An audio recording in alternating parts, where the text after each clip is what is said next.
Hey loves, I literally just woke up. It's Babala Brook, a favorite.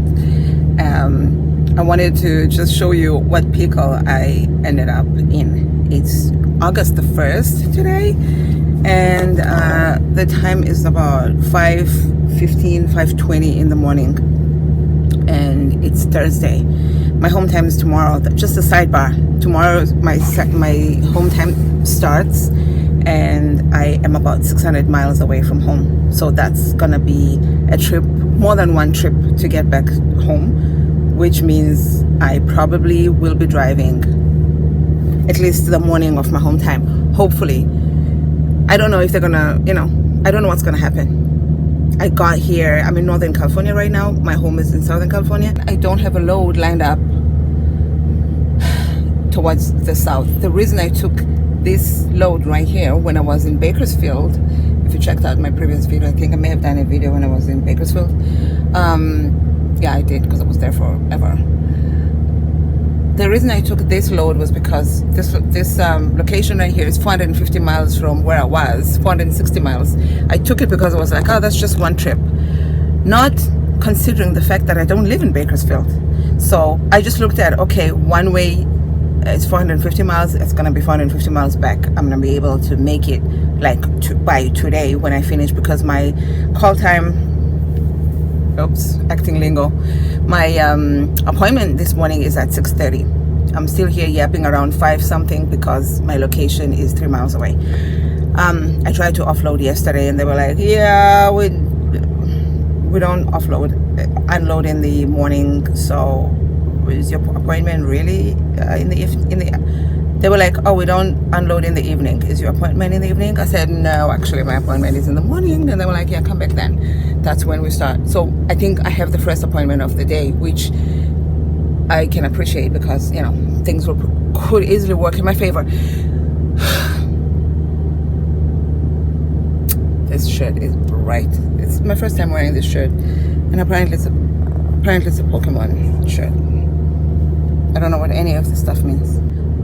If they don't have a load for me heading south and they expect me to sit here and wait until I get a load when my first home time was supposed to be on the 28th and I was somewhere on the 29th not home. So I moved my home time to this weekend, like in advance, so that we don't have any misunderstandings.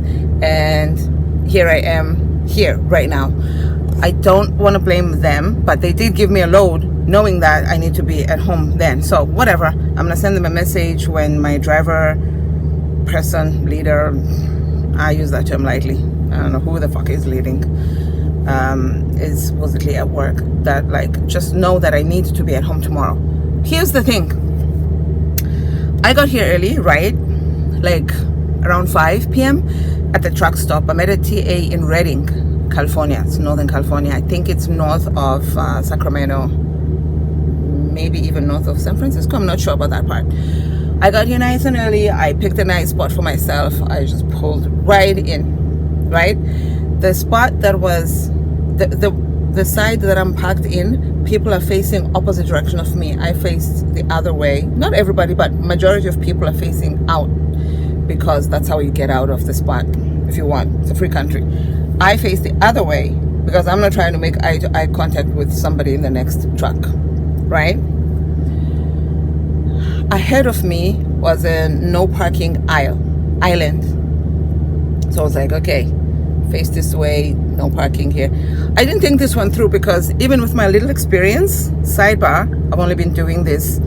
I went to my training mid-May until mid-June, and then mid-June until mid-July I went by myself. So I have 2 months experience, but that's not, even with that much experience, I've been doing over the road. So you accumulate much more experience over the road. You experience all kinds of things from state to state to state. I've been in probably 30 states in the past 2 months, something like that, from east to west to north to south or whatever. Now I know that when it gets packed, people park any and everywhere. For some reason, I didn't think that one through. I was just like, oh, this is great, we're gonna park here. Didn't use my defensive parking, defensive driving, defensive whatever.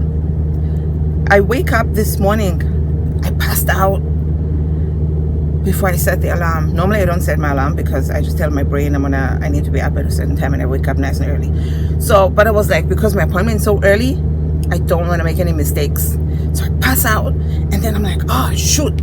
I wake up and I'm like, oh my goodness, I hope I didn't oversleep. Because that would, like, who would I blame for that? And then I look at the time and it's 4:20. So I was like, oh, that I still had, I'm so sorry for this lighting. I knew that I still had a shower from the previous time I fueled at a TA, which was 3 days ago in New Mexico or whatever. So I didn't need to shower to fuel just to get a shower, but I have to fuel here. But I was like, okay, while other people are waiting there to fuel, get ahead of them and find a spot. And then when it's time to leave today, I can go and fuel first. Yeah, I thought this through to a certain degree. So I'm like, okay, I'm gonna get up, I'm gonna do my pre-trip, and then I'm gonna go and fuel, and then I'm gonna head out. And then ding, ding, ding, ding, ding. Literally something says to me, I bet you somebody parked in that no parking spot and boxed me the fuck in. Guess what? And that's where you come in, folks. They boxed me the fuck in. There's a truck to my left, and of course there's a truck to my left because they're supposed, it's parking. And there's one over there, but this is the one I'm concerned about. This right here in front of me is a no parking zone aisle, but I'm not, I'm not the police. So, I probably would have taken the spot too if I got here at night and there was nowhere else to park. I don't blame them one bit. I should have thought it through. What were they supposed to do? Come here and wake me up and tell me they're about to park? Not really. So it feels kind of claustrophobic right now with the truck right here, truck over there with the lights, the one right in front of me, one over there. I haven't opened the curtain on this side yet, but there's a truck over there as well. So I just got out now to suss out the situation, to see, to figure out how I'm going to get out. I mean, the only way to get out of here is to back out, because I'm not waking up somebody. The only way is to get out and go forward. A lot of people actually do park like this. When they don't want to deal, I don't know what they're thinking, but I'm assuming they don't want to deal with backing into it.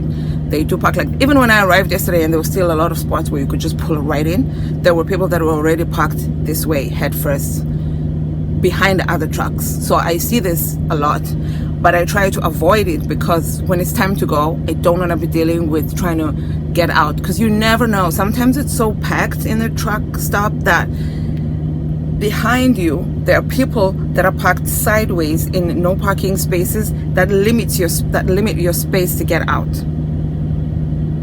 We were once, when I was in training, in a situation where we had to wake somebody up because there was no way we could get out of there. We tried, and there were two of us.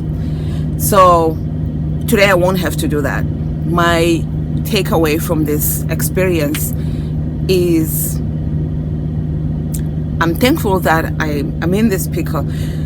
I try to look at, there's a good reason for this. My mom told me that. She always says, there's a good reason. You're going to be thankful that something happened. She didn't put it in that way, but that's the lesson behind it. Like, there's a good reason that something happens. That's what you should be looking for, instead of getting flustered and being like, oh my God, I'm a new driver, blah, blah, blah, blah, blah. Just think about, okay, I'm going to learn something out of this. Because, like I said, normally I wouldn't park like this, which means I wouldn't get the experience that I'm going to get today by being in this situation. So, because I wouldn't normally consciously put myself in this situation, the universe was like, yeah, there's something that you need to learn. So we're going to box you in today. And then when you wake up, you're going to figure it out. Okay, little one. Okay, my fave. So I'm saying, okay, universe, let's do it. You want to see what's going on outside? It's okay. I think that's why people who cannot back in do it, because apparently it's easier to back out, I guess. Must be. Let me also do my pre-trip. So this is the home situation. and then you go to hours of service. I've been on sleeper for 12 and a half hours, not sleeping the whole time because I was on the phone. I went and did my hair, shower, blah blah blah. Doing my hair takes a while, so I'm gonna change this now to on duty. It's 5:30 right now, so I'm officially going on duty, and I'm gonna have 14 hours to do whatever I need maximum from now. So from 5:30 to 5:30, 12 hours until 7:30 p.m. latest. Do that first. And navigation, that's my location, only 3 miles away, and like I said, we're in Redding, California, but I'm gonna leave it on pre-trip and go outside, show you this, and then do my pre-trip.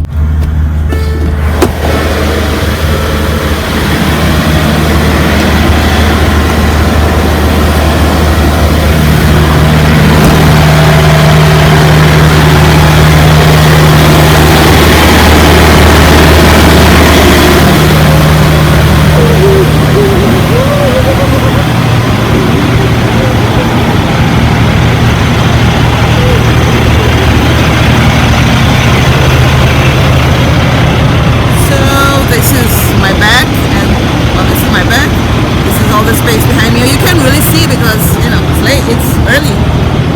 It's actually brighter than it looks.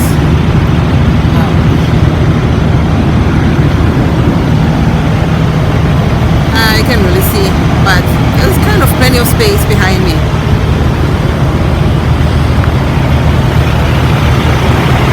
I feel like it's fuzzy.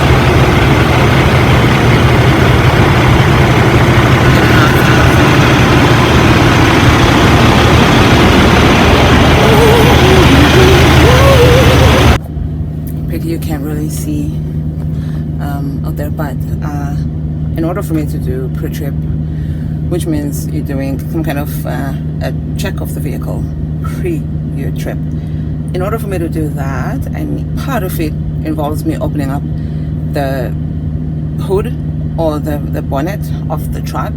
That's obviously in front, and I'm gonna need room in front of me to be able to do that. I can't do that from where I am because hello, case in point.